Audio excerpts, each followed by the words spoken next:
Standard 9th, English, Unit 6, The Night Train at Deoli. When I was at college, I regularly spent my summer vacation in Dehra at my grandmother's place. I would leave the plains early in May and return late in July. Deoli was a small station about 50 kilometers from Dehra. It was on the border of the heavy jungle of the Indian Terai. I decided that one day I would get off the train at Deoli and spend the day there. I was 18, visiting my grandmother, and the night train stopped at Deoli. A girl came down the platform selling baskets. It was a cold morning. The girl had a shawl across her shoulder. Her feet were bare and her clothes were old. She was a young girl walking gracefully towards me. When she came to my window, she stopped. She saw that I was looking at her intently, but at first she pretended not to notice. She had a pale skin, shiny black hair, and dark eyes. And then those eyes, searching and lively, met mine. She stood by my window for some time, and neither of us said anything. But when she moved on, I don't know why, left my seat and rushed to the carriage door. She noticed me at the door and stood waiting on the platform. I walked across to the tea stall.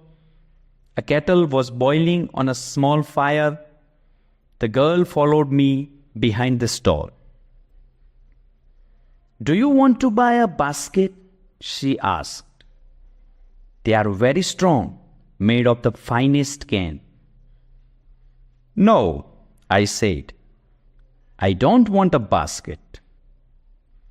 We stood looking at each other for a very long time, and then she said, "Are you sure you don't want a basket?"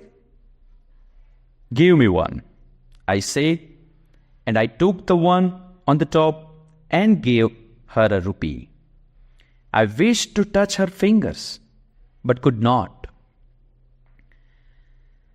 The guard blew his whistle. She said something, but it was lost in the clenching of the bell and the hissing of the engine. I had to run back to my compartment.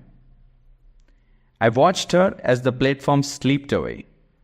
She was alone on the platform and did not move, but she was looking at me and smiling. I watched her until the signal box came in the way, and then the jungle hid the station. I could still see her standing there alone. I sat up awake for the rest of the journey.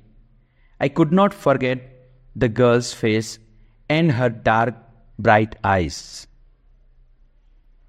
But when I reached Dehra, the incident got blurred and distant, for there were other things on my mind.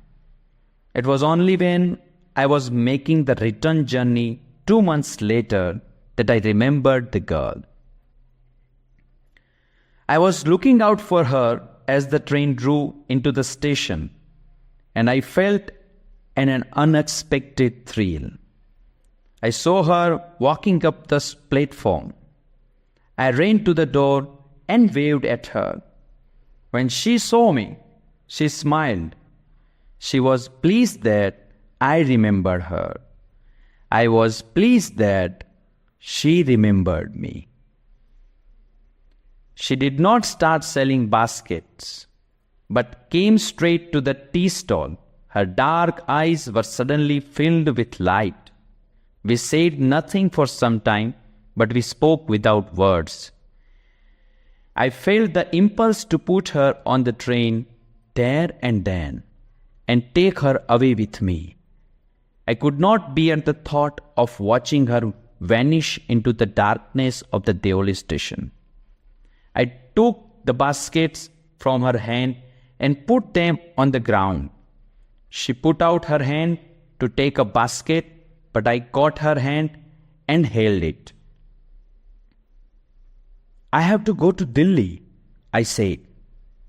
She nodded. "I do not have to go anywhere." The guard blew his whistle, and I hated the guard for doing that. "I will come again," I said. Will you be here?" She nodded. "I do not have to go anywhere." She nodded again. The bell clenched and the train slid forward. I had to pull my hand away from the girl and rein for the moving train. This time I did not forget her. She was with me for the rest of the journey and for long after. All that year she was a bright, living thing.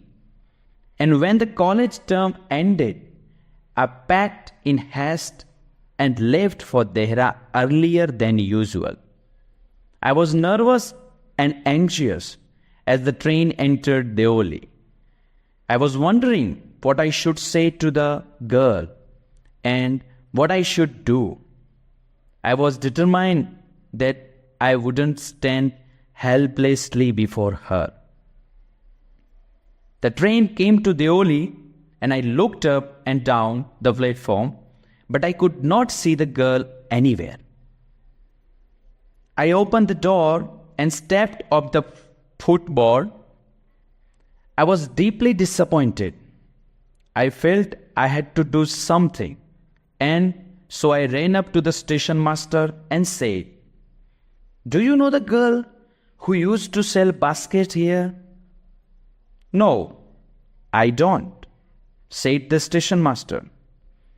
The train was moving out of the station, and I had to run up the platform and jump for the door of my compartment. As the only platform vanished, I decided that one day I would have to break journey there. I would spend a day in the town, make inquiries, and find the girl who had stolen my heart with nothing but a look from her dark, impatient eyes. In the last few years, I have passed through Deoli many times. I always look out of the window to see the same unchanged face smiling to me, but I will never break journey there. I prefer to keep hoping and dreaming and looking out of the window for the girl with the baskets waiting for me. I never break my journey at Deoli, but I pass through as often as I can. By Ruskin Bond. Thank you.